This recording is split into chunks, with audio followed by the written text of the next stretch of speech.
Jerry Cooper here, Benjamin J. Cooper, talking to you about the negative reps thing they have on the internet.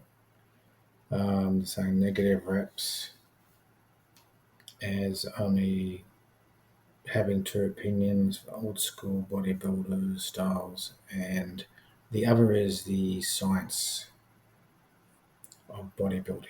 Those two different opinions or different ways of doing things in the gym. Yeah, that's only two things that relate to bodybuilding, but also there's a third, which is martial arts.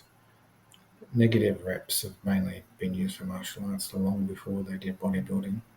That's because it creates power. So negative reps done slowly is for power, negative reps done fast is for speed. So that's four different opinions if you put them all together. Three main classes: bodybuilding, martial arts, old school, science school, fast negative gearing, slow negative reps for martial arts. So basically, old school bodybuilding is for gaining more size, usually. Science type bodybuilding is more for fitness models or people who just want to maintain exactly the same body all the time, be perfect all the time. So if you want to be a science bodybuilder, that means you can't have one can of Coke. If you have one can of Coke, that means you've already lost your science bodybuilding straight away. Science bodybuilding is only about doing exactly what science says. But also, science bodybuilding doesn't always work out for the DNA. The DNA for people also have more than one race inside them, like a mixed race like myself. It's not going to work out because your body might be 10 or 15 kilos heavier than someone else who's just one race.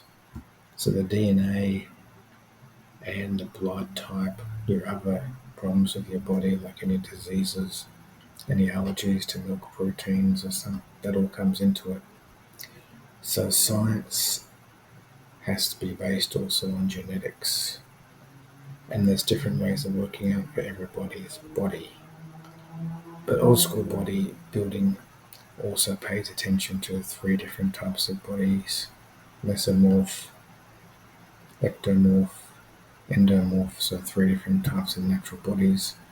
So old school bodybuilding does have some official bodybuilding science to it, but they lift a certain way to look a certain way.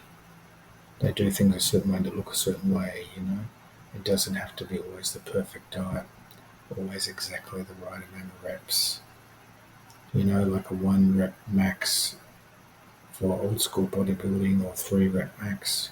The science one, we just deadlift 70% of the time, which is safe. So that's interesting, different things. But for me, negative reps did gain maybe 2 kilos per arm for me. I used old school bodybuilding and a little bit of science. And I did just them slower, sometimes up to 2 minutes with like 50 Ks on the bar, for example.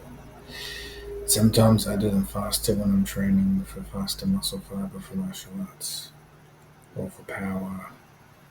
So you've got different types of power. You've got power with speed, and then you've got power that's really, really slowed down. So there's my tips and about the negative reps and different types of theories on the negative reps.